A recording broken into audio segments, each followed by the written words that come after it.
नमस्कार दोस्तों, मैं सुरेंद्र खंडेला सोनी एजुकेशन में आपका स्वागत करता हूं। हम इस ज्योग्राफी की श्रृंखला में हम भारत के पहले टॉपिक को क्लियर कर रहे हैं और पहले टॉपिक यानी भारत के परिचय को पढ़ रहे हैं। ठीक है, और भारत के परिचय में हमने जो पॉइंट क्लियर किए हैं वो 3 पॉइंट क्लियर किए हैं। खाड़ी और सागर, खाड़ी और सागरों की हम बात करेंगे, ये भारत के परिचय का, ठीक है, परिचय को पढ़ रहे हैं। खाड़ी और सागरों की बात हम करेंगे। ठीक है, हर पॉइंट को हम क्लियर करेंगे। एक टॉपिक दूसरे टॉपिक से रिलेटेड होता है। ठीक है, आगे जाके ये चीज़ें सारी कॉन्सेप्ट क्लियर हो जाएंगे। ठीक है, तो देखिए अब भारत के परिचय में हम बात करें और चौथे पॉइंट की ओर चल रहे हैं। ठीक है, ये पॉइंट हमने बनाए हैं, वैसे स्पेशल है नहीं कि चौथा पॉइंट यही है, ये कोई ज़रूरी नहीं। किसी भी चीज़ को पहले पढ़ लो, किसी को बाद में पढ़ लो, कॉन्सेप्ट सारे क्लियर करने हैं। ठीक है, ये सुविधा की दृष्टि से मैंने लिख दिया कि ये 4 नंबर पॉइंट है। ठीक है, ये देखिए आप, तो एक बात आप ध्यान रखेंगे सर, यहाँ से देखिए आप क्या ध्यान रखना है, खाड़ी और सागरों की बात करनी है और क्या क्वेश्चन आते हैं वो देखिए आप। मैं बता देता हूँ यहाँ पर, देखिए ये जो है, ये तो है कच्छ का रण। ठीक है, कच्छ का रण। ठीक है, और ये जो दक्षिण वाला भाग है, ये देखिए आप, ये खंबा, ये कच्छ की खाड़ी है, कच्छ की खाड़ी है। ठीक है, और ये जो भाग है, ये जो भाग है, ये है, ये जो भाग है, इसको बोल देंगे हम खंबात, खंबात की खाड़ी। और इस खंबात की खाड़ी के दक्षिणी भाग को हम यूँ बोलेंगे कैम्ब्रे की खाड़ी। कैम्ब्रे की खाड़ी, यानी कह सकते हैं कि कैम्ब्रे की खाड़ी है वो सर खंबात की खाड़ी का ही भाग है। बात समझ पा रहे, इसी का भाग है। तो यहाँ अब देखिए आप, ये पूरा भाग किसका है, इधर वाले भाग में, इधर पूरे वाले भाग ये किसका है, तो आप बताएंगे सर ये सारा भाग है वो क्या है, अरब सागर है। क्या है, अरब सागर है। ये पूरा भाग किसकी बात हो रही है, अरब सागर है। और ये क्या है, बंगाल की खाड़ी है,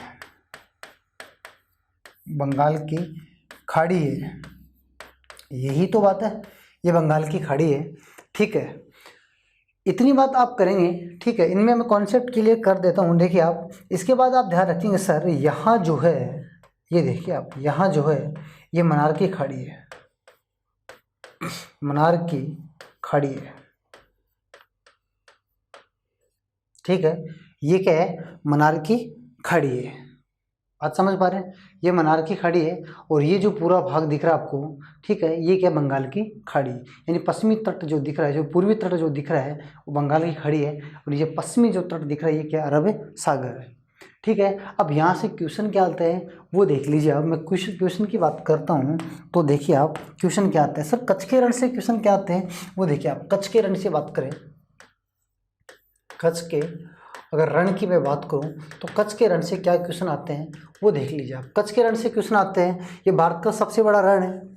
ठीक है, भारत का सबसे बड़ा दलदली भाग है, ये बात आप ध्यान रखेंगे। भारत का सबसे बड़ा रण है, भारत का सबसे बड़ा क्या है, रण है। बात समझ पा रहे हैं, भारत का सबसे बड़ा रण है, ये बात आप ध्यान रखेंगे। ठीक है, एक बात तो ध्यान रखना है, और भारत का सबसे बड़ा वायुमंडल रिजर्व है, वायुमंडल क्या है, रिजर्व है। ये भारत का सबसे बड़ा क्या है, वायुमंडल रिजर्व है, ये भी आप ध्यान रखेंगे। भारत का सबसे बड़ा वायुमंडल रिजर्व है, ये बात ध्यान रखेंगे। ठीक है, ये क्या है, एक दलदली भाग है, दलदली भाग है, ये बात ध्यान रखेंगे। कच्छ का रण है, कच्छ के रण के पास में सर क्रीक है, ये जो सर क्रीक भाग है, सर क्रीक है यहाँ पर, ये भारत और पाक के बीच में, भारत और पाक के बीच में क्या है, विवादित क्षेत्र है। क्या है, विवादित है, ये बात आप ध्यान रखेंगे। सर क्रीक भारत और पाकिस्तान के बीच में कच्छ के रण में जो भाग है ये क्या है, विवादित क्षेत्र है। क्या है, विवादित क्षेत्र है। भारत का सबसे बड़ा वायुमंडल रिजर्व क्षेत्र है और भारत में सबसे बड़ा दलदली क्षेत्र भी कौन सा, कच्छ का रण है।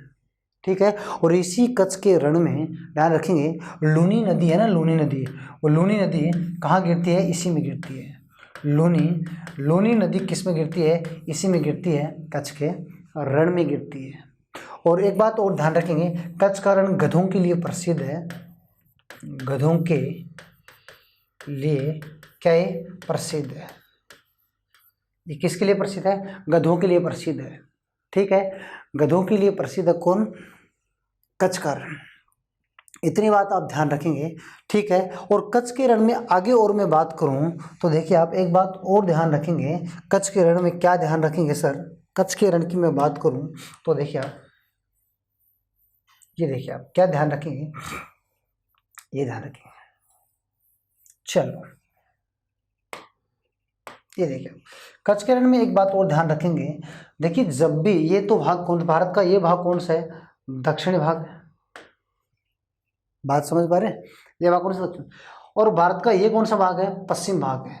दक्षिण और पश्चिम से अरब सागर की शाखाएं जब प्रवेश करती है, ध्यान से देखिए आप, अरब सागर की जब शाखाएं प्रवेश करती है, ठीक है, तो कच्छ के रण से देखिए आप, कच्छ के रण से इस वाले क्षेत्र से जब कच्छ के रण से जब मानसून की हवाएं प्रवेश करती हैं तो कच्छ के रण से हवाएं उठना प्रारंभ करती हैं और यहाँ से मिट्टी उठना प्रारंभ करती है। ठीक है, और मरुस्थलीकरण के लिए मरुस्थलीकरण के लिए जिम्मेदार है। ठीक है, जब मरुस्थलीकरण यहीं से स्टार्ट होता है, मरुस्थलीकरण के लिए ये हवाएं क्या है? जिम्मेदार है। दक्षिण पश्चिम मानसून की जो हवाएं हैं कच्छ के रण से जो प्रवेश करती हैं, ये किसके लिए जिम्मेदार हैं? तो आप बताएंगे सर ये जिम्मेदार हैं किसके लिए? मरुस्थलीकरण के लिए जिम्मेदार है। तो ये कच्छ के रण के बारे में आप ध्यान रखेंगे।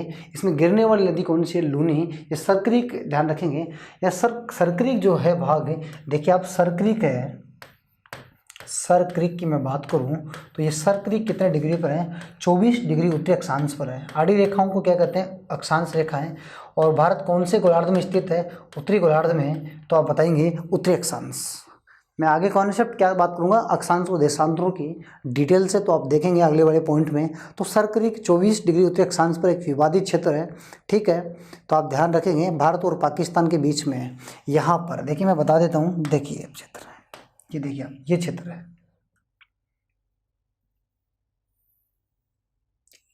ये जो मैं लाइन ले रहा हूँ, ठीक है, इसकी बात मैं कर रहा हूँ। ये 24 डिग्री की बात हो रही है। तो भारत, देखिए पाकिस्तान कहता है इसके नीचे वाला भाग हमारा है, जबकि भारत कहता है ये भाग हमारा है। ठीक है, ये बात आप ध्यान रखेंगे। तो ये विवादित क्षेत्र है। तो ये जो प्रश्न आया आपके सामने, ये कच्छ के रण के बारे में क्वेश्चन है। उम्मीद करता हूँ आप समझ पा रहे होंगे कच्छ के रण से क्वेश्चन कैसे बनते हैं। तो आप ध्यान रखेंगे भारत का सबसे बड़ा बायोमंडल रिजर्व है।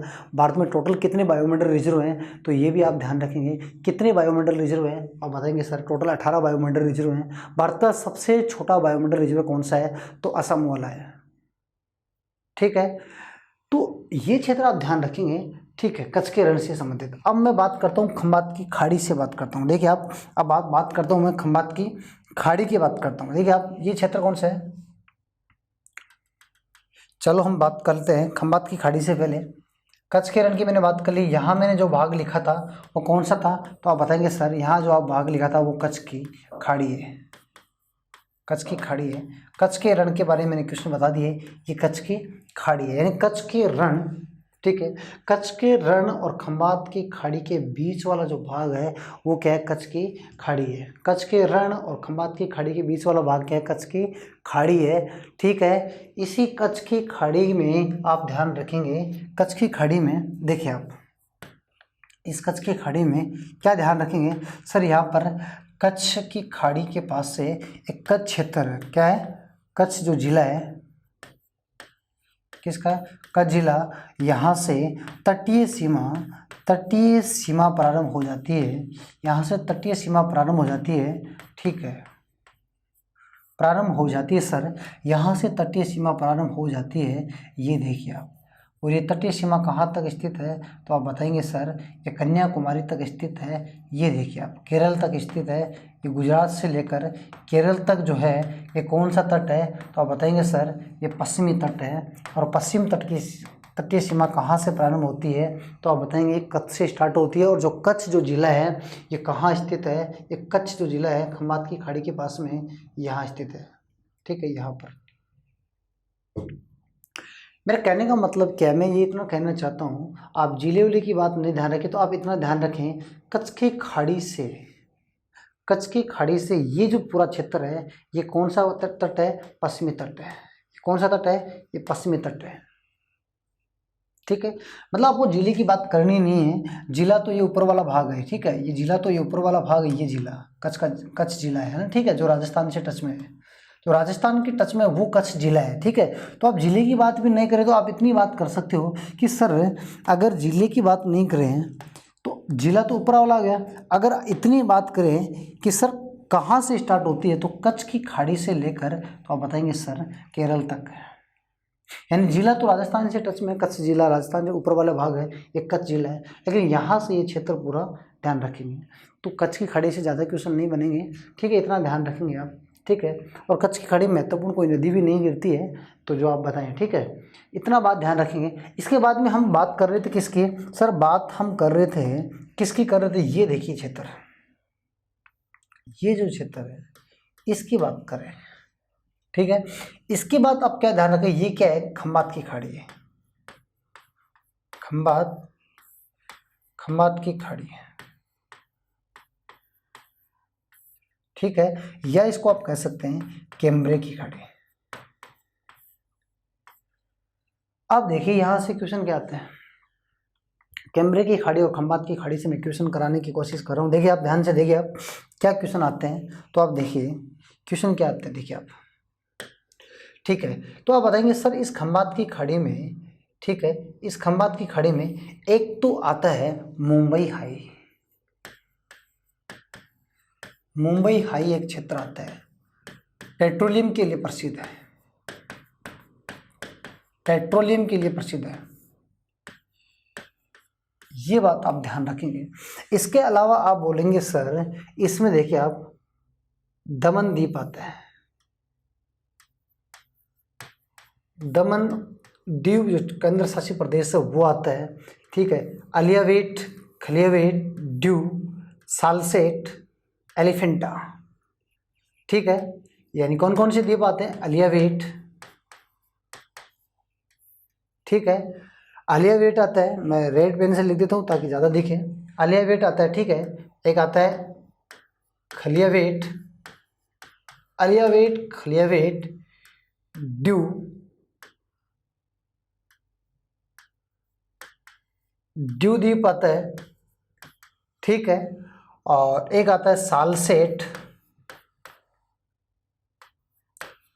सालसेट द्वीप आता है, ये भी आप ध्यान रखेंगे, मैं बता देता हूँ कॉन्सेप्ट, इनके सालसेट द्वीप आते हैं, और इनके अलावा आता है सालसेट द्वीप, एलिफेंटा।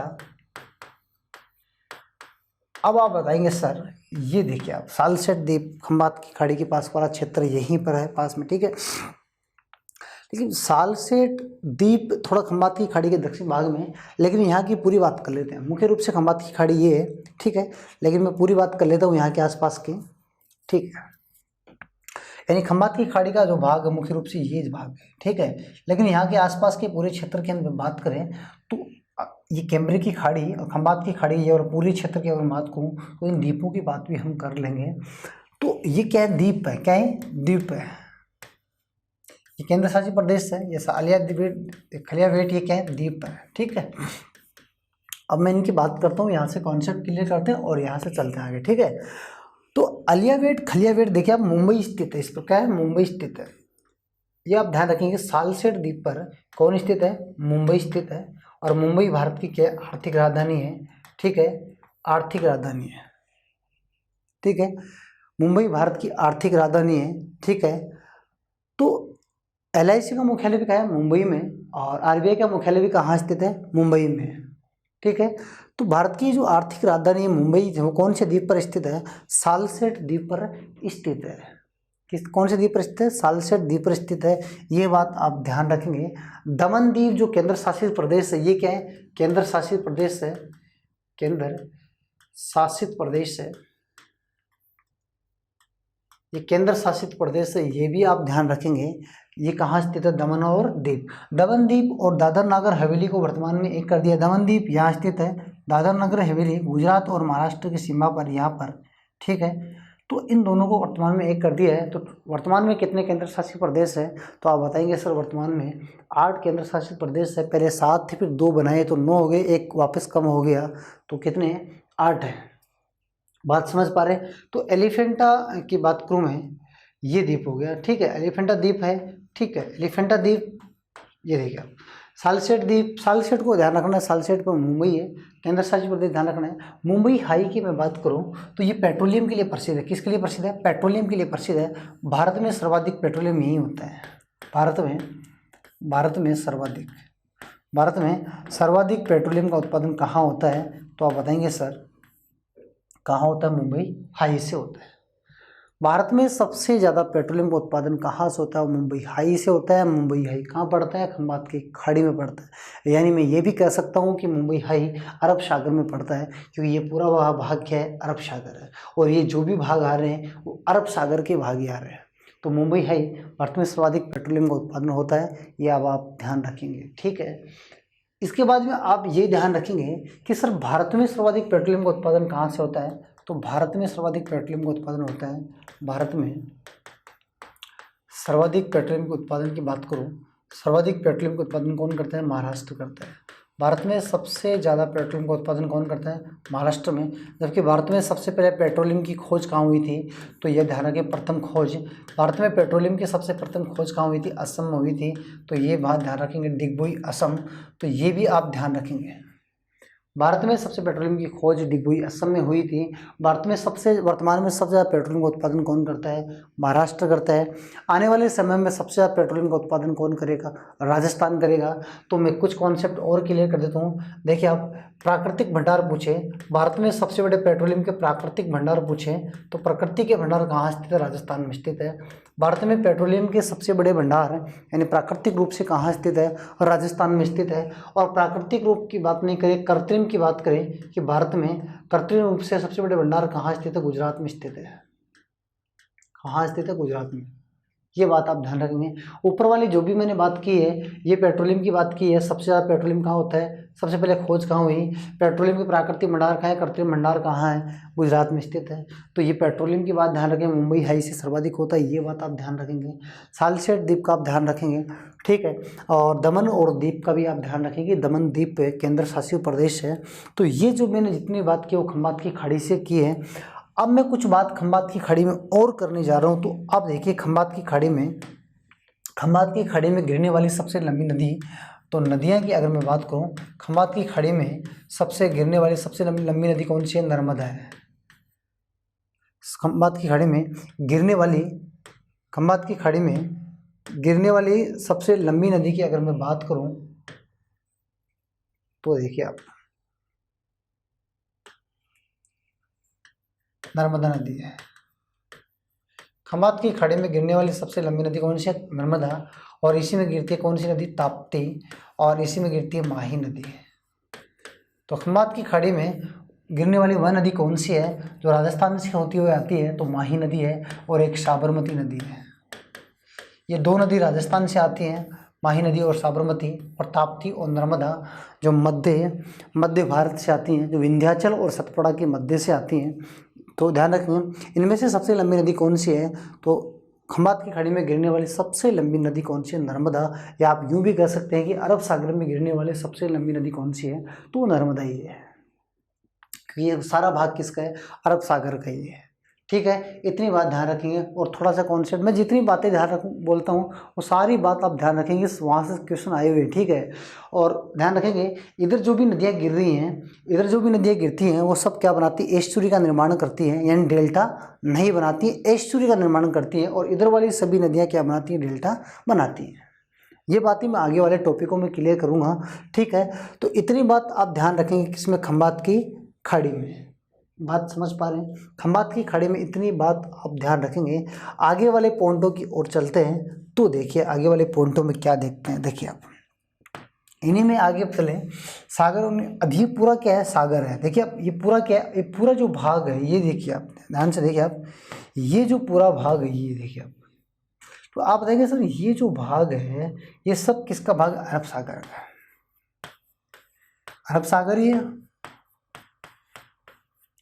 हालांकि हिंद महासागर का भाग है, लेकिन है तो अरब सागर ही, ठीक है। आप देखिए, आप अरब सागर में कुछ कॉन्सेप्ट यहाँ मैं क्लियर करने जा रहा हूँ। तो आप ध्यान से देखिए क्या कॉन्सेप्ट क्लियर कर रहे हैं, वो देखिए आप क्या कॉन्सेप्ट क्लियर कर रहे हैं। देखिए आप, ये देखिए आप, ठीक है। ये देखिए आप, ये लक्षद्वीप है, ठीक है, मिनिकॉय द्वीप है, मिनिकॉय द्वीप है, ये लक्षद्वीप का ही भाग है, यानी लक्षद्वीप का सबसे दक्षिणतम द्वीप कौन सा, मिनिकॉय द्वीप है। ये मालदीव है, मैं यहाँ की मालदीव है,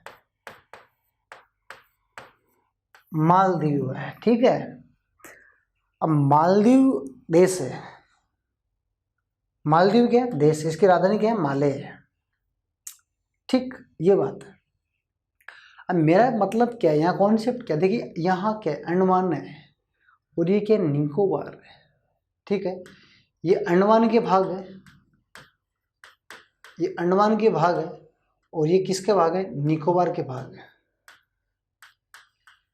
ये निकोबार के भाग है, ठीक है, अंडमान और निकोबार। यहाँ से मैं क्या क्वेश्चन क्लियर कर रहा हूँ आप देख लीजिए, मैं क्या किस क्लियर कर रहा हूँ, हर चीज़ को आप ध्यान रखेंगे, ठीक है, हर बात को कॉन्सेप्ट बना के ध्यान रखेंगे। इन दोनों के बीच में आप ध्यान रखेंगे, देखिए अब पिछली क्लास में हमने चैनल की बात की थी, तो मैं कुछ चैनलों की बात यहाँ कर लेता हूँ, तो फिर आगे बात करनी नहीं पड़ेगी, ठीक है।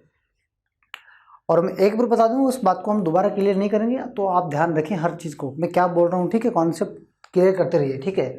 और यहाँ एक चैनल की बात ध्यान रखिए, मैंने चैनल की बात की थी, कोको चैनल आया था चैनल, ठीक है, कोको चैनल की बात की, ग्रेट चैनल की बात की थी मैंने। तो यहाँ चैनलों की मैं ये भी क्लियर कर देता हूँ, देखिए आप, इन दोनों को अलग करता है 10 डिग्री चैनल, इन दोनों के बीच में कौन सा चैनल है, 10 डिग्री, यानी अंडमान वाले भाग और निकोबार, अंडमान और निकोबार द्वीप समूह है, अंडमान और निकोबार, इन दोनों के अलग, देखिए मैं इनको अलग पढ़ाऊंगा, ठीक है, इनको अलग पढ़ाऊंगा, ठीक है, वो द्वीपों में पढ़ेंगे हम, ठीक है, सारे कॉन्सेप्ट क्लियर करेंगे आगे। फिलहाल हम जैसे जैसे आगे बढ़ रहे हैं वैसे वैसे कर रहे हैं, ठीक है। इन दोनों को अलग, कौन, इन दोनों के बीच में कौन सा चैनल है, 10 डिग्री चैनल है, ठीक है। चैनल यानी अक्षांश रेखा की बात हो रही है, कौन सी अक्षांश रेखा इनको अलग कर रही है, ठीक है, यानी इन चैनल का नाम दिया गया, यानी जल राशि है, ठीक है, इन दोनों के बीच में जल राशि है, तो इन चैनलों का नाम दिया गया है। इन दोनों के बीच में कौन सा चैनल है, तो आप बताएंगे सर 8 डिग्री चैनल है। इन दोनों के बीच में कौन सा है, तो आप बताएंगे सर 9 डिग्री चैनल है। तो 8 9 ये ध्यान रखेंगे, 8 डिग्री 9 डिग्री चैनल और 10 डिग्री चैनल, ये मुख्य रूप से आप ध्यान रखेंगे। 8 डिग्री किसके बीच में, मिनिकॉय और मालदीव के बीच में, ये दोनों क्या है, लक्षद्वीप के भाग है, ये लक्षद्वीप है और ये मिनिकॉय द्वीप लक्षद्वीप का ही भाग है। मिनिकॉय द्वीप लक्षद्वीप का सबसे दक्षिणतम भाग है और इसी से अरावली की उत्पत्ति मानी जाती है, यानी अरावली का दक्षिणतम भाग यही माना जाता है, दक्षिण भाग, दक्षिण बिंदु, अरावली का दक्षिणी बिंदु किसे कहते हैं, तो आप बताएंगे सर मिनिकॉय द्वीप से अरावली स्टार्ट होती है, तो अरावली का दक्षिण बिंदु यही है। अरावली का उत्तरी बिंदु कौन सा है, दिल्ली है, अरावली का उत्तरी बिंदु कौन सा है, दिल्ली है, और अरावली का दक्षिण बिंदु कौन सा है, मिनिकॉय द्वीप है। मिनिकॉय द्वीप से अरावली की उत्पत्ति मानी जाती है, ठीक है, और अरावली की उत्पत्ति अरब सागर में होती है, इसी कारण अरब सागर को अरावली का पिता कहते हैं। बात समझ पा रहे हैं, अरब सागर को अरावली का पिता कहते हैं, किसको, अरब सागर को, अरावली का। और अरब सागर की रानी किसे कहते हैं, तो आप बताएंगे सर कोची को कहते हैं, किसको कहते हैं, कोची को, ठीक है। तो इनके बीच में, तो इन दोनों के बीच में है 8 डिग्री और ऊपर वाले के बीच में 9 डिग्री, ये देश है, इसकी राजधानी कौन सी है, माले। तो 8 9 और 10 ये आप ध्यान रखेंगे। कोको चैनल मैंने बता दिया, वो ध्यान रखेंगे, कोको चैनल ध्यान रखेंगे, ग्रेट चैनल मैंने बता दिया, तो ये चैनल ध्यान रखेंगे आप, ठीक है, ये बात है, ठीक है। तो उम्मीद करता हूँ आप समझ पा रहे हो इस बात को। तो अरब सागर की मैंने बात की, ठीक है, जल संधियों की मैंने पहले बात कर ली, ठीक है, खंबात, यहाँ कच्छ के रण की मैंने बात की है, खंबात की खाड़ी की कच्छ की खाड़ी की बात की है, खंबात की खाड़ी की बात की, क्या क्वेश्चन बनते हैं मैंने ये भी बात की है। अब मैं थोड़ा सा आगे चलता हूँ, आप ध्यान रखेंगे इस बात को, चैनलों को आप ध्यान रखेंगे, और ये भी आप ध्यान रखेंगे, मैं बता देता हूँ आपको, ये बात भी आप ध्यान रखेंगे। क्या ध्यान रखेंगे सर, ये जो इधर वाला भाग है ये सब क्या है, बंगाल की खाड़ी का भाग है, ध्यान रखेंगे आप, ये किसका भाग है, बंगाल की खाड़ी का भाग है। तो देखिए खाड़ी क्या होती है, बंगाल की खाड़ी, ठीक है, खाड़ी क्या होती है, जिस भूभाग के, ध्यान में देखो 2 कॉन्सेप्ट होते हैं, आप बताएंगे सर एक तो प्रायद्वीप होता है, मैं दोनों कॉन्सेप्ट क्लियर करता हूँ, एक तो प्रायद्वीप होता है और एक खाड़ी होता है, ठीक है। तो आप बताएंगे सर खाड़ी क्या होता है, यानी भूभाग, आप बोलोगे सर जिस भूभाग के 3 ओर पानी है, देखिए भूभाग के तीनों ओर पानी है, जिस भूभाग के तीनों ओर पानी वो भाग क्या कहलाता है? प्रायद्वीप कहलाता है। लेकिन अगर मैं बात करूं जिस जल राशि के तीनों ओर भूभाग है, तीनों ओर क्या है? भूभाग है। देखिए उल्टा हो रहा है, जल राशि के तीनों ओर भूभाग है तो वो खाड़ी है, और किसी भूभाग के तीनों ओर जल है तो वो प्रायद्वीप है। देखिए आप भारत की मैं बात करूं, देखिए आप भारत के इधर क्या है? बंगाल की खाड़ी, सॉरी भारत के इस भाग पश्चिम भाग में क्या है? आप बताएंगे सर अरब सागर है। पूर्वी भाग में क्या? बंगाल की खाड़ी। दक्षिण भाग में क्या? मन्नार की खाड़ी है। तो भारत का ये जो क्षेत्र यहाँ से लेकर पश्चिम बंगाल तक ये जो क्षेत्र है, ये क्या कहलाता है? प्रायद्वीप कहलाता है। ठीक है। लेकिन देखिए आप बंगाल की खाड़ी के इधर भी भूभाग है, ऊपर वाले भाग में भूभाग है, और इधर भी भूभाग है, तो तीनों और भूभाग है वो क्या है? खाड़ी है। बात समझ पा रहे हैं? तो इतना कॉन्सेप्ट आप समझ पाए होंगे, उम्मीद करता हूँ आप। ठीक है, खाड़ी और सागरों के बारे में। ठीक है, समझ पाए आप? चलो आगे। ठीक है, इतनी बात आप ध्यान रखेंगे, बाकी हम धीरे धीरे आगे कॉन्सेप्ट को क्लियर करते रहेंगे और चलते रहेंगे। अगले पॉइंट की ओर चलें तो देखिए सर अगला पॉइंट कौन सा? खाड़ी और सागर के बाद में। तो देखिए आप विस्तार की मैं बात करूं, देखिए आप विस्तार की अगर बात करें, ठीक है, भारत के विस्तार की जब बात करें तो क्या है भारत के विस्तार की बात? तो आप बताएंगे सर भारत के विस्तार के संबंध में देखिए ये कौन सा भाग है? उत्तरी दिशा है। कौन सी दिशा है? उत्तरी दिशा है। ठीक है, और ये कौन सी दिशा है? दक्षिण दिशा है। बात समझ पा रहे हैं? विस्तार की मैं बात कर रहा हूँ, भारत के विस्तार की, और ये कौन सा भाग है? पूर्वी है। ठीक है, और ये सबसे लास्ट में कौन सा? ये पश्चिमी इधर है, पश्चिम भाग।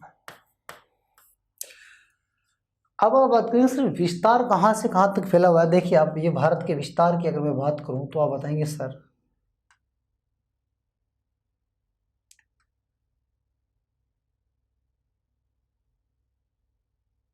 ये देखिए आप ध्यान से देखिए आप,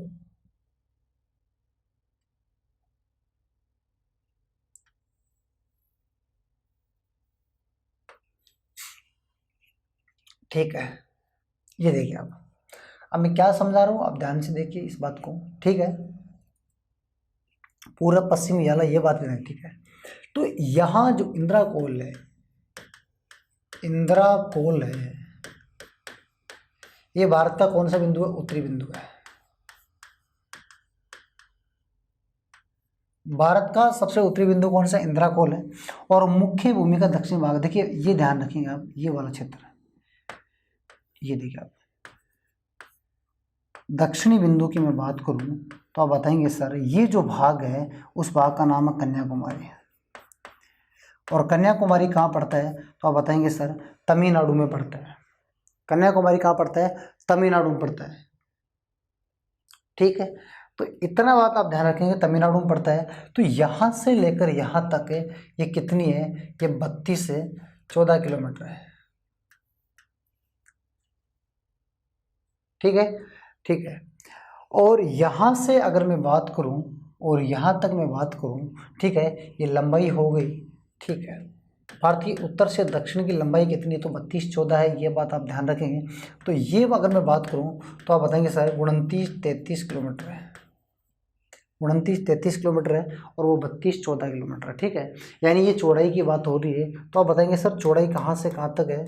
तो आप ध्यान रखेंगे चौड़ाई की अगर मैं बात करूँ तो आप बताएंगे सर, देखिए आप ध्यान रखेंगे इस क्षेत्र का मैं नाम बता देता हूँ, ये गुजरात है,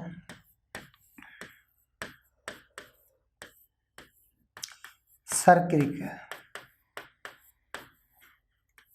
या इसको गौ माता भी आता है। तो आप ध्यान रखेंगे गौ माता या सर क्रीक के पास गौ माता के क्षेत्र से, यानी गुजरात से लेकर और अरुणाचल प्रदेश की मैं बात करूँ, ये कौन सा स्टेट है? अरुणाचल प्रदेश।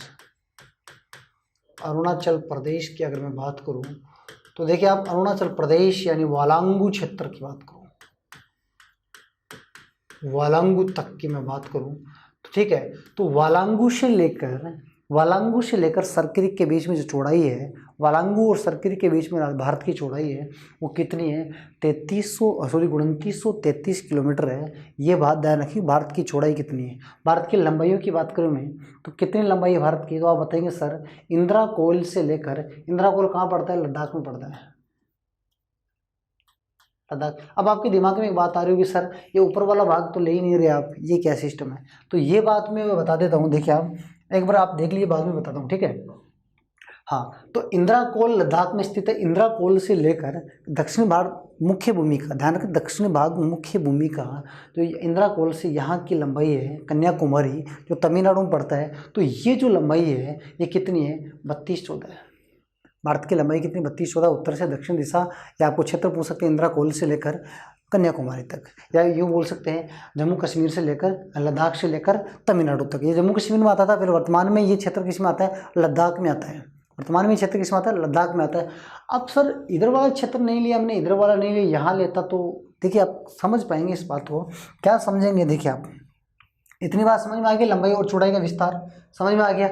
लंबाई ध्यान रखेंगे और चौड़ाई ध्यान रखेंगे। चौड़ाई से स्थान कौन सा है? गौ माता या सरक्रिक से लेकर वालांगू है, और ये इंदिरा पॉइंट से लेकर कन्याकुमारी। लेकिन भारत का दक्षिण बिंदु कौन सा? कन्याकुमारी। भारत का उत्तरी बिंदु कौन सा? इंदिरा कोल।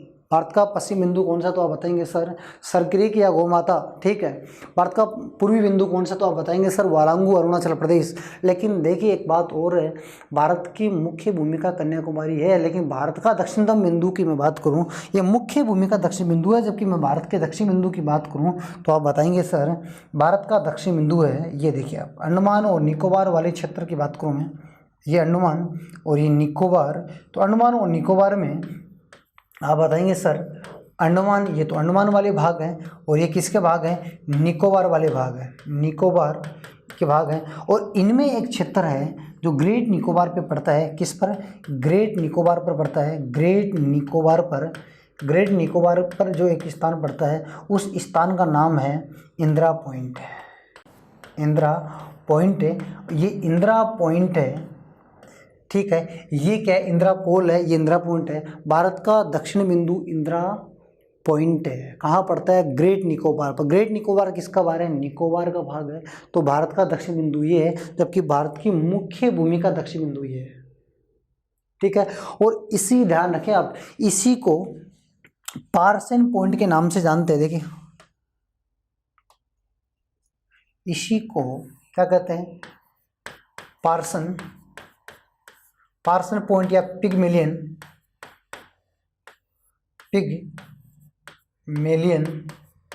पिगमेलियन पॉइंट के नाम से भी जानते हैं, ठीक है। पिगमेलियन पॉइंट के नाम से भी जानते हैं, पार्सेक या पिगमेलियन पॉइंट के नाम से भी जानते हैं। किसको? इंदिरा पॉइंट को, ठीक है। कहाँ स्थित है? ग्रेट निकोबार पे। ये बात आप ध्यान रखेंगे, ठीक है। वर्तमान में ये पानी में डूब गया है, ठीक है, ये भी आप ध्यान रखेंगे। कन्याकुमारी का दूसरा नाम क्या है? ठीक है, देखिए कन्याकुमारी कहाँ पड़ती है? तमिलनाडु में पड़ती है, ठीक है। ये बात ध्यान रखें। केप केमोरिन भी कहते हैं, ठीक है, केप केमोरिन।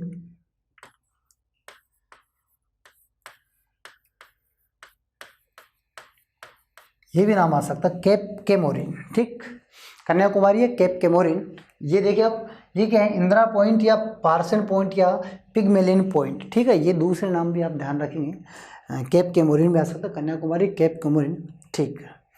तो भारत की दक्षिण, आप समझ पाए बात को? भारत की दक्षिण बिंदु कौन सा है? भारत का मुख्य भूमि का दक्षिण बिंदु ये है, जबकि भारत का दक्षिण बिंदु ये है। ये दोनों ही अलग अलग बात है, ये आप ध्यान रखेंगे। तो लंबाई और चौड़ाई का विस्तार मैंने बता दिया, कितना विस्तार भारत का लंबाई और चौड़ाइयों के हिसाब से, तो आप ध्यान रखेंगे। समझ पा रहे हैं इस बात को? तो ये बात आप ध्यान रखेंगे, ठीक है। आगे चलते हैं। स्थिति और विस्तृतता।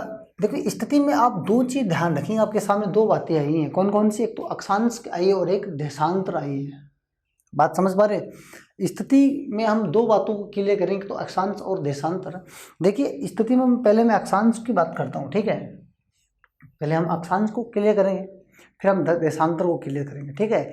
एक साथ नहीं देखेंगे, दोनों को अलग अलग देखेंगे। तो आप पहले अक्षांश को क्लियर करें, मतलब कहने का मतलब ये दो पॉइंटों में आएगा, एक तो अक्षांश और एक देशांतर।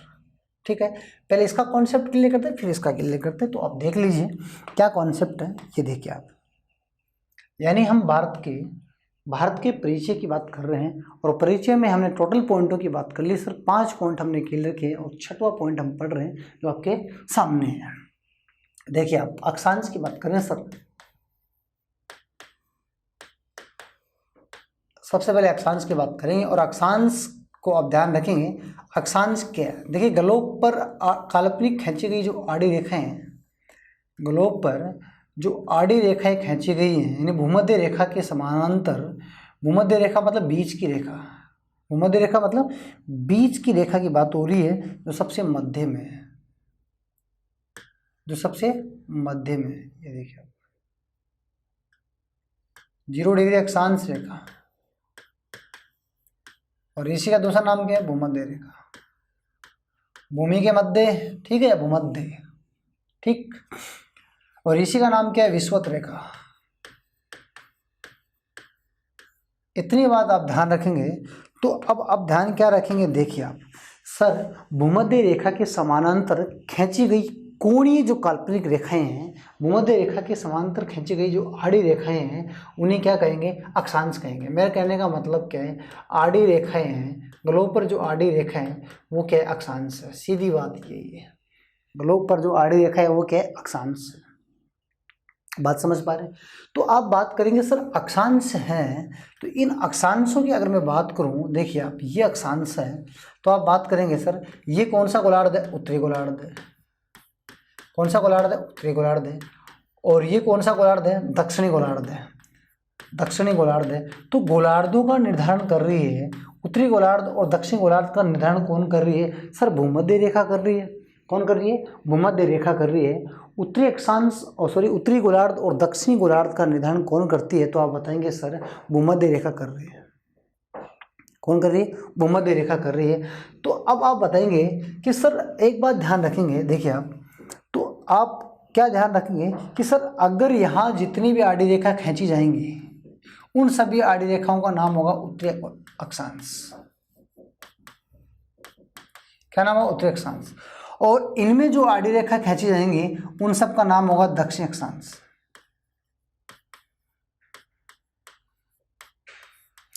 मेरी बात समझने की कोशिश करना आप, उत्तरी गोलार्ध में जितनी भी आड़ी रेखा है उत्तरी अक्षांश कहलाएंगे और दक्षिण गोलार्ध में जितनी भी आड़ी रेखा है वो दक्षिण अक्षांश कहलाएंगे। चाहे वो देश कोई भी हो उसमें, ठीक है, कोई भी शहर हो, कोई भी जिला हो, ठीक है, कोई सा भी महाद्वीप हो। बात समझ पा रहे हैं मैं क्या समझाने जा रहा हूँ, देखिए आप, मैं यही समझाने जा रहा हूँ कि अगर, देखिए आप ध्यान रखेंगे, आप क्या ध्यान रखेंगे कि यदि उत्तरी गोलार्ध में यहाँ पर, उत्तरी गोलार्ध की मैं जब बात कर रहा हूँ, अगर मैं कोई इटली देश की बात कर रहा हूँ, ध्यान से देखिए आप, मैं किसकी बात कर रहा हूँ, इटली की बात कर रहा हूँ, ध्यान से देखिए आप, इटली की मैं बात कर रहा हूँ। तो आप बताएंगे सर इटली में जो आड़ी रेखाएं खींची जाएंगी, इटली में जितनी भी आड़ी रेखा खींची जाएंगी तो उन आड़ी रेखाओं का नाम क्या होगा। इटली में आप कहीं पर भी आड़ी रेखा खींच दो, उन आड़ी रेखाओं का नाम क्या होगा, उत्तरी अक्षांश होगा। क्या होगा, उत्तरी अक्षांश होगा। उम्मीद करता हूँ आप समझ पा रहे होंगे। आप इटली में कहीं पर भी आप आड़ी लाइन खींचते हो तो इटली का जो अक्षांश की स्थिति होगी वो उत्तरी अक्षांश होगी, ठीक है। सेम बात मैं यहाँ करूँ, देखिए आप, सेम बात मैं यहाँ करूँ, यहाँ मैं ऑस्ट्रेलिया की बात कर रहा हूँ। किसकी बात कर रहा हूँ, ऑस्ट्रेलिया की। ऑस्ट्रेलिया की मैं बात करूँ तो आप बताएंगे सर ऑस्ट्रेलिया में मैं जितनी भी आड़ी रेखा खींचूंगा, ऑस्ट्रेलिया में मैं जितनी भी आड़ी रेखा खींचूंगा तो ऑस्ट्रेलिया में जो आड़ी रेखा आएंगी उनका नाम होगा दक्षिण अक्षांश, क्योंकि ऑस्ट्रेलिया कहाँ स्थित है, दक्षिण गोलार्ध में स्थित है। तो आप देखिए मैं क्या लिखूँ यहाँ पर, तो आप बताएंगे सर दक्षिण अक्षांश। क्या लिखेंगे, दक्षिणी अक्षांश, दक्षिण अक्षांश, ठीक है।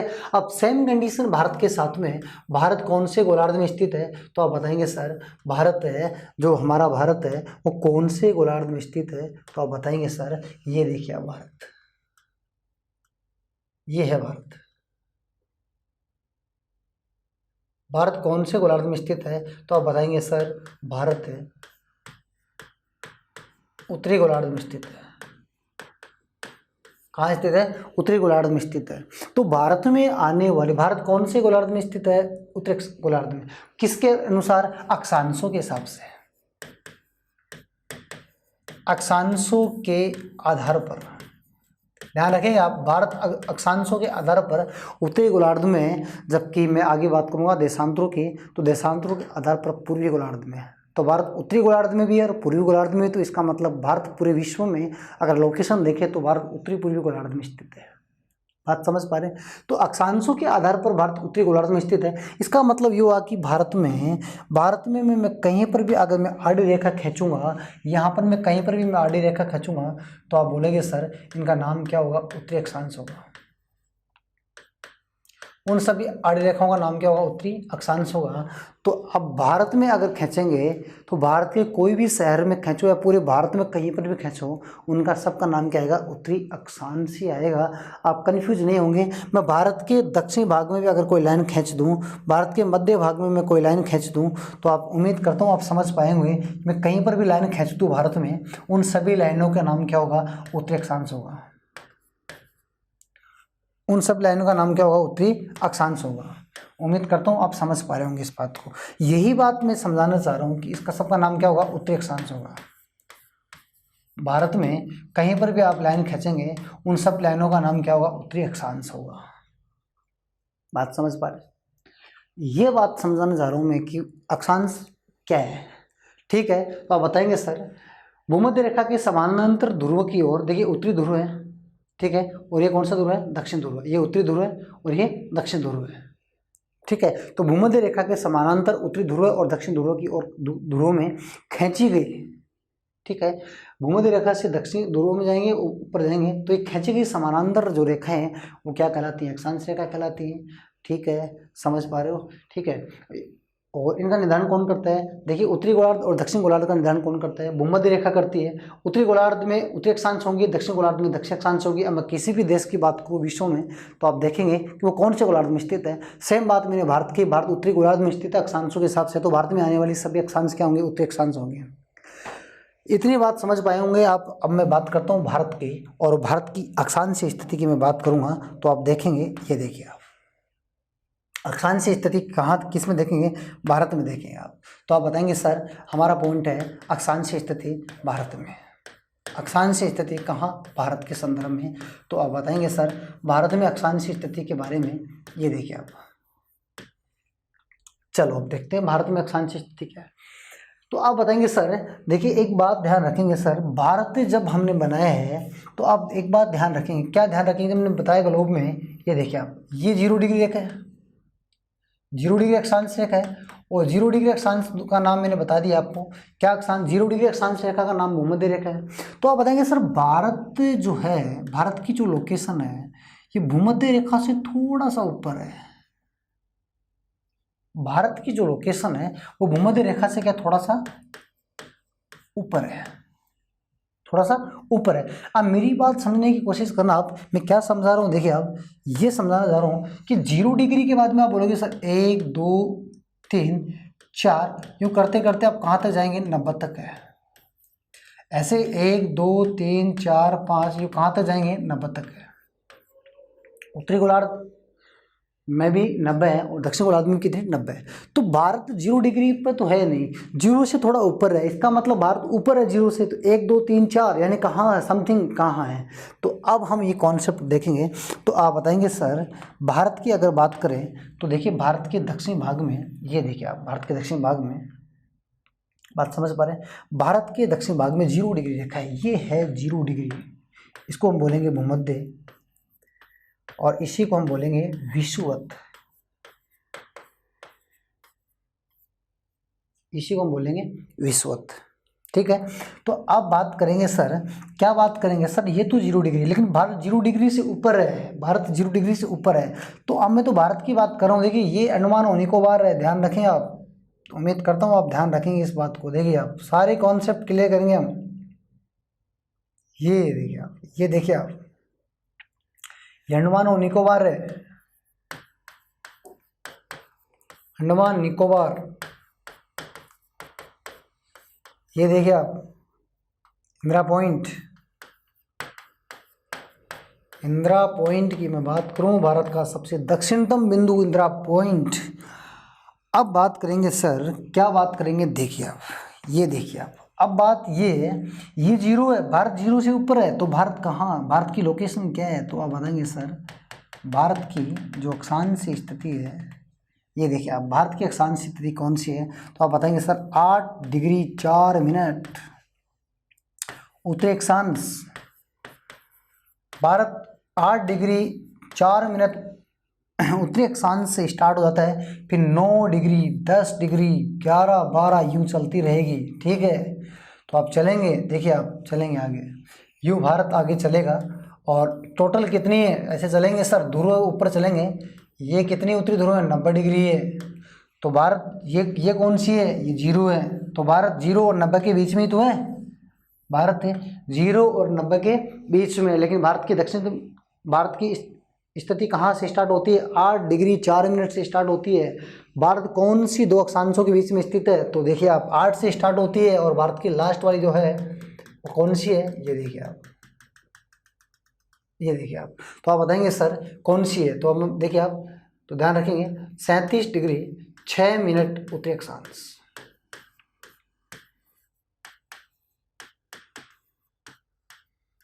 ये देखिए आप, भारत कौन सी अक्षांशों के बीच में स्थित है, तो आप बताएंगे सर भारत 8 डिग्री 4 मिनट उत्तरी अक्षांश से 37 डिग्री 6 मिनट उत्तरी अक्षांशों के बीच में स्थित है।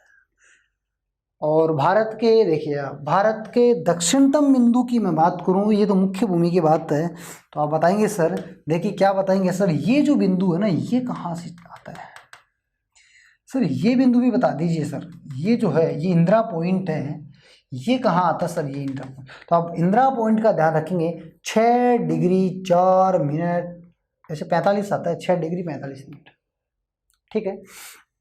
अगर 6 4 भी मिला तो आप कंफ्यूज नहीं हो, लेकिन 6 45 मिला तो वही पहले करना, ठीक है। उत्तरी अक्षांश, उत्तरी अक्षांश भारत की मुख्य भूमि की बात करें तो 8 डिग्री से स्टार्ट होती है, जबकि आप बात करें कि भारत के दक्षिणतम बिंदु इंदिरा पॉइंट कहाँ से स्टार्ट होता है, तो आप बात करेंगे 6 डिग्री और 45 मिनट उत्तरी अक्षांश से स्टार्ट होता है। तो भारत की अक्षांश की स्थिति मैंने आपके सामने रख दी है। और एक बात आप ध्यान रखेंगे, क्या ध्यान रखेंगे, ये बहुत इंपॉर्टेंट है, ये इससे कितना दूर है, यहाँ इसका गैप क्या है, देखिए आप, ये गैप कितना है, यानी 0 डिग्री रेखा और भारत की इंदिरा पॉइंट का गैप कितना है, तो आप बताएंगे सर 876 किलोमीटर है। भारत का दक्षिणतम बिंदु मुख्य यानी 0 डिग्री या भूमध्य रेखा से कितना दूर है, तो आप बताएंगे सर 876 किलोमीटर दूर है। बात समझ पा रहे हैं?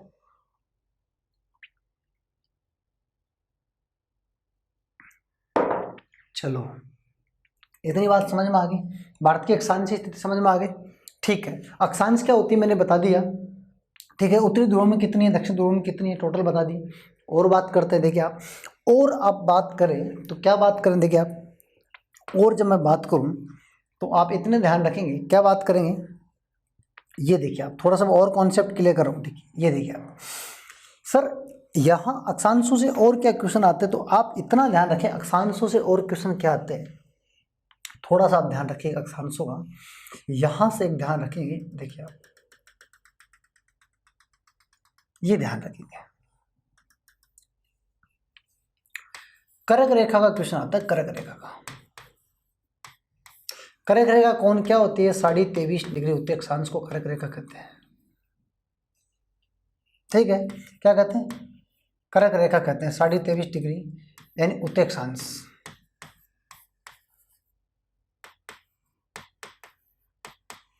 23.5 डिग्री उत्तरी अक्षांश को हम कर्क रेखा कहते हैं। बात समझ पा रहे हैं? तो कर्क रेखा की मैं बात करूं तो देखिए एक बात आप ध्यान रखेंगे, क्या ध्यान रखेंगे सर, एक बात ये है कि ग्लोब पर जो बीच में रेखा है उसका नाम भूमध्य रेखा है या 0 डिग्री रेखा है। ये उत्तरी ध्रुव है 90 डिग्री, और ये कौन सा ध्रुव है, दक्षिण ध्रुव है। तो और काल्पनिक रेखा 2 है, 23 डिग्री उत्तरी अक्षांश रेखा को हम क्या कहते हैं, कर्क रेखा कहते हैं, और 23 डिग्री दक्षिणी अक्षांश रेखा को क्या कहते हैं, मकर रेखा कहते हैं। तो कर्क और मकर रेखा ये ध्यान रखेंगे। भूमध्य रेखा के दक्षिण में जो 23.5 डिग्री दक्षिणी अक्षांश रेखा उसको क्या बोलेंगे, मकर, और इसके उत्तरी भाग वाली को उत्तरी अक्षांश को क्या कहेंगे, कर्क। तो ये भी 23.5 और ये भी 23.5, ऊपर वाले का नाम करक और इसका नाम मकर है। तो भारत से कौन सी गुजरती है, करक गुजरती है। भारत से कौन सी गुजरती है, करक गुजरती है। तो इस करक की मैं अगर बात करूं तो आप बताएंगे सर, अगर करक की बात करें तो देखिए आप, करक की बात करूं तो ये देखिए आप क्या बात करेंगे करक की, ये देखिए आप, करक कितने राज्यों से गुजरती है, गुजरात, राजस्थान, एमपी, छत्तीसगढ़,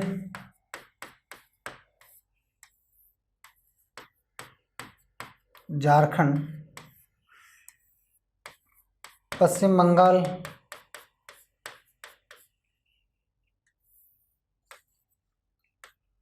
ठीक है, त्रिपुरा और मिजोरम।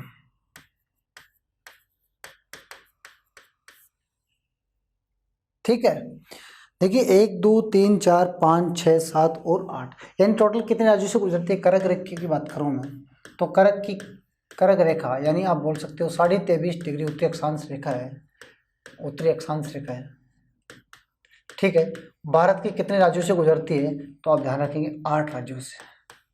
भारत के 8 राज्यों से गुजरती है। सर्वाधिक गुजरती है, ये सर्वाधिक कहाँ से गुजरती है, तो आप बताएंगे सर एमपी से गुजरती है। सबसे कम कहाँ से गुजरती है, तो आप बताएंगे सर कम गुजरती है, त्रिपुरा से गुजरती है। कहाँ से गुजरती है, त्रिपुरा से गुजरती है। राजस्थान से कितनी गुजरती है, राजस्थान के 2 ही जिलों से गुजरती है, डूंगरपुर और बांसवाड़ा, डूंगरपुर और बांसवाड़ा। ओके, डूंगरपुर प्लस बांसवाड़ा, डूंगरपुर और बांसवाड़ा से गुजरती है राजस्थान में। ज़्यादा कहाँ गुजरती है, एमपी। कम कहाँ गुजरती है, त्रिपुरा से। और करक रेखा पर राजधानी पूछ ले तो कि करक रेखा पर कौन सी किसकी राजधानी है, तो आप बताएंगे सर मिजोरम की राजधानी, मिजोरम की राजधानी आइजोल, मिजोरम की राजधानी आइजोल करक रेखा पर स्थित है, करक रेखा पर स्थित है। मिजोरम की राजधानी आइजोल करक रेखा पर स्थित है, ये बात आप ध्यान रखेंगे। ठीक है, और इन 8 राज्यों में से, इन 8 राज्यों में से नज़दीक राजधानी किसकी है, तो आप ध्यान रखेंगे नज़दीक राजधानी कौन सी है, तो आप बताएंगे रांची है। रांची किसकी राजधानी है, झारखंड की। कर्क रेखा की नज़दीक राजधानी कौन सी है, तो रांची झारखंड की। कर्क रेखा पर स्थित कौन सी है, तो आइजोल है। ठीक है, जो मिजोरम की राजधानी है। लेकिन ये 8 राज्यों में से दूर राजधानी कौन सी है, तो आप ध्यान रखेंगे दूर राजधानी किसकी है, राजस्थान की है। दूर राजधानी कौन सी है, राजस्थान की राजधानी, और राजस्थान की राजधानी कौन सी है, जयपुर है। जो कर्क रेखा पर स्थित राज्यों में दूर राजधानी है वो किसकी है, राजस्थान की है। ज़्यादा किससे गुजरती है, एमपी से। कम किससे गुजरती है, त्रिपुरा से। इतनी बात कितने राज्यों से गुजरती है, 8 राज्यों से। यहाँ से क्रम भी पूछ सकते हैं। क्या क्रम पूछ सकते हैं, पश्चिम से क्रम बताइए, पूर्व से क्रम बताइए। यानी 4-4 के जोड़े आएंगे राज्यों के और पूछेंगे निम्न में से पूर्व से पश्चिम राज्यों का क्रम कौन सा है जो कर्क रेखा पर स्थित है। ये पश्चिम से क्रम पूछ ले, मध्य का पूछ ले, ज़्यादा किससे गुजरता है, कम किससे गुजरता है। इतनी बात आप ध्यान रखेंगे अक्षांशों में। ठीक है, इतना कॉन्सेप्ट आप ध्यान रखेंगे। अक्षांशों का कुछ कॉन्सेप्ट मैंने क्लियर कर दिया है। ठीक है, आगे कॉन्सेप्ट और क्लियर करेंगे देशांतरों का, तो वो अगले क्लास में क्लियर करेंगे। ठीक है।